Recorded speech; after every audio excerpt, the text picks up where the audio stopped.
Everyone, welcome back to my channel, and for today's video is nandito po tayo sa pinakabago nating property.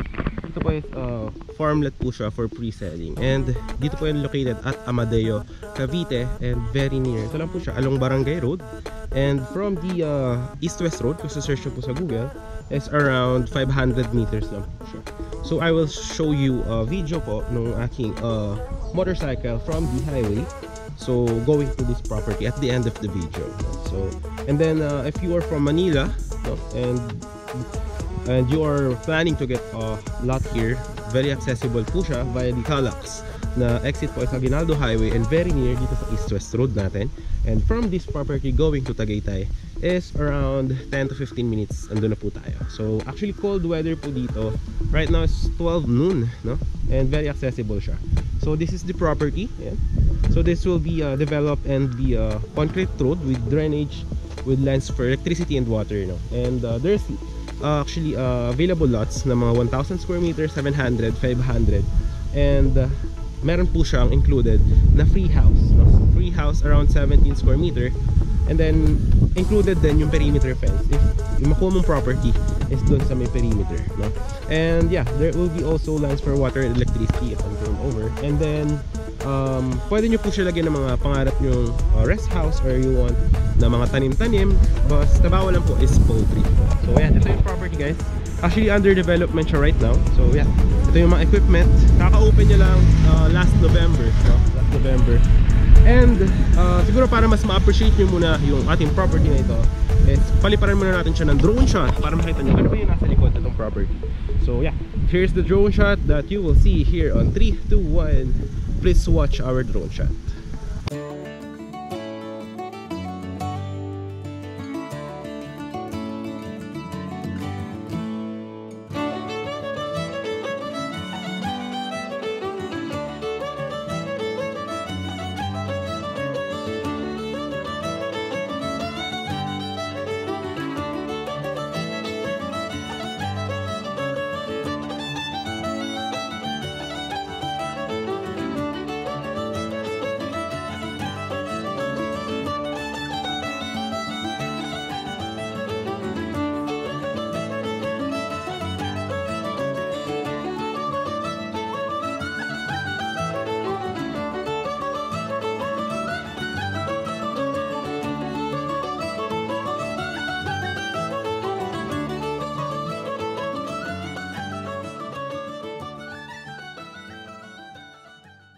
So yun guys, nakita nyo naman guys yung ating drone shot. Napakaganda po ng property, and actually very good investment siya if you are looking for a getaway lot, yung stress ka sa city and you want a property na alam mo yun, malaki.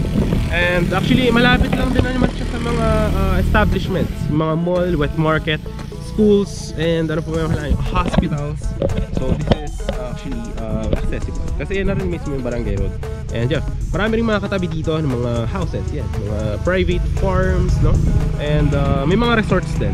Tapos yeah, ito yung ating property. Actually ganyan lang din naman ang itsura dyan. So this one will be developed for 12 meters concrete road right of way, kasi yung property is nandyan po. Ayan. So yun, okay. So tara, lakad-lakad tayo para makita nyo din yung ating property. Ayan. So, yung itsura pala ng ating free house, no, is right here. Ipapakita ko yung itsura ng ating free house. Ayan. So nakita nyo, so meron ka dito malaking property around 1,000 square meter, no? Tapos meron ka maliit na free house, no? Plus may mga tanim ka na, bawa gusto mo magtanim ng mga yan props, or bawa gusto mo maglagay ng mga pets mo, pwede siya guys, no? Actually malamig dito, no, ngayon right now, lalo kapag hapon guys, naghahamog din po dito. So yun yung ating equipment, yan. So aayusin yun dyan guys, lalagyan ng mga drainage, no? Tapos lalagyan din dyan ng bridge, yan, dyan. Concrete bridge. Tapos ganyan lang din naman yung itsura doon sa likod kung nakita nyo yung drone shot natin. And actually this one, ang maganda dito kasi included na doon sa ating price. Doon makikita nyo sa price description yung transfer of title ng property sa individual title ng mga owners natin. So included po siya, and then ita-develop din to. So on the near future, after 4 years, 5 years, hindi nyo masabi kung magkano na magiging price ng ating property. So di ko alam kung magkano yung magiging price increase lalo ng mga property around here.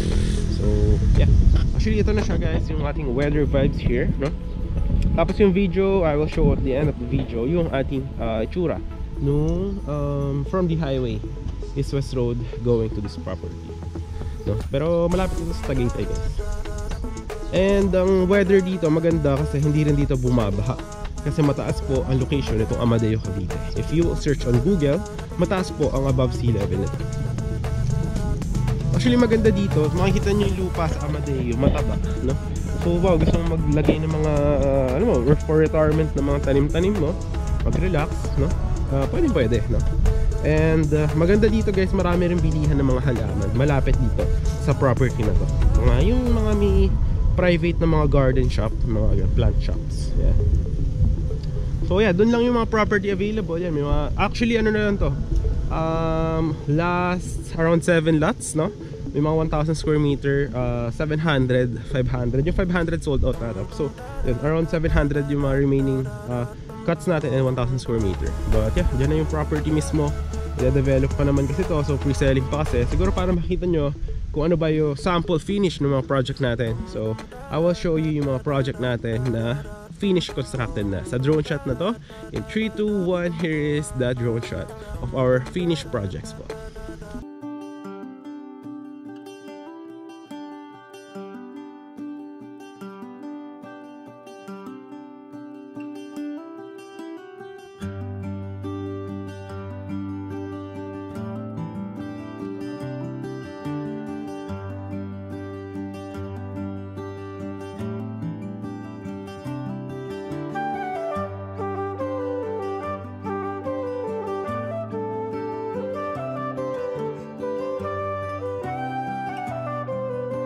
Guys, nakita nyo naman yung mga sample natin, mga projects. So talagang napakaganda and napakarami dito guys around Metro Tagaytay. So yun lang din naman yung mangyayari dito, no? And yeah, this is farm lot residential pre-selling, no? And yeah, this will be ongoing development for the concrete roads. And yeah, ganyan lang din naman yung itsura doon sa likod.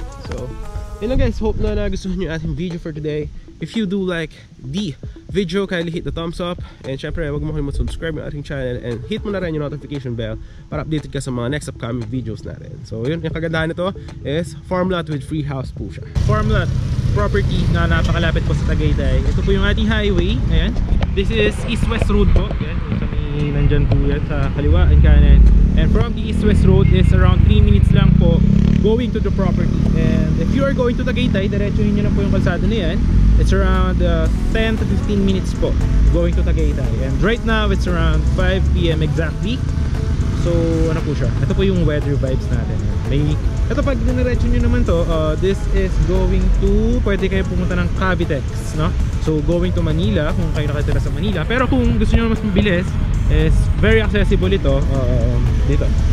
So ito, dadiretsuhin nyo lang yung highway na yan. So, ang tawag dito East-West Road. Pag sinerch sa Google Maps, yan, diretsuhin nyo lang yan.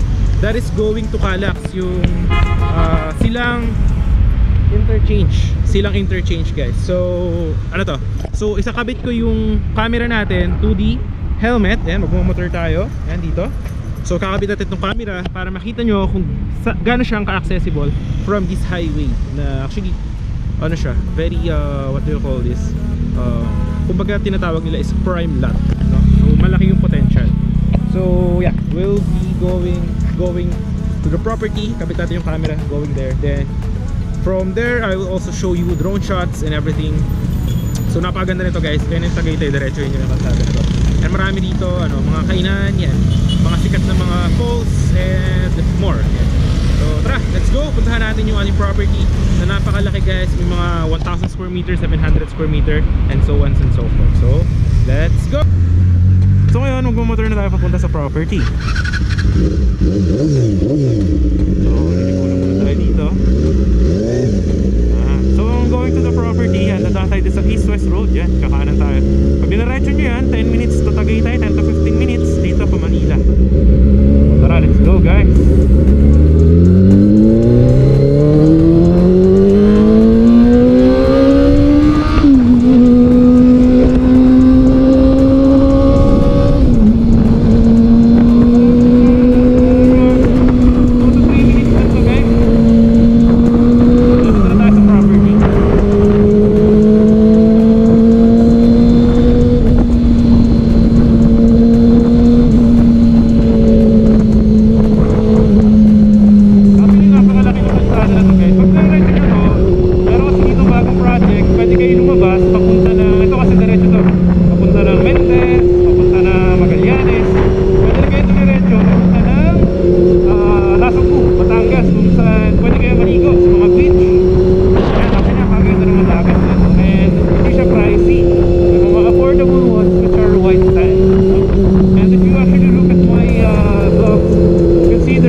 the beach, 1 minute yan. So yun guys, from the highway doon sa may main highway kanina, nagkakanan lang tayo dito guys. So tara, let's go to the property. So free selling po ito. Yan.